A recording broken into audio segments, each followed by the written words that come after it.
Mtazamaji, karibu katika chaneli yangu ya Me and You, mimi na wewe.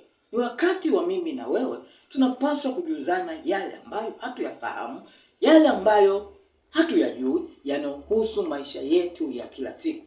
Kuna swali ambalo limeulizwa na mwenzangu huyu hapa. Ameuliza wiki iliyopita kwamba kifo ni nini?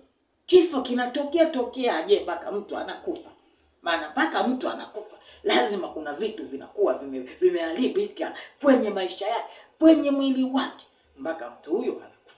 Sasa kifo kinatokeaje? Maana tunaambiwa tu mtu kafa. Haya, lazima ujue ni nini ambacho kinakufa. Kama mwana biolojia lazima ujue nini kinachokufa. Unakufa wewe, unakufa moyo, unakufa mapafu, yanakufa mapafu. Nini kinachokufa?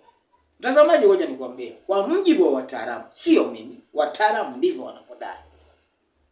Hata kama utaumwa ugonjwa wa saratani, iwe saratani ya damu, ya ngozi, kama ugonjwa huo utapelekea kufa kwako, ugonjwa huo hautakuwa umekuwa direct wewe kama wewe, isipokuwa kuna vitu ambavyo vitakufa kupelekea wewe kufa kwako.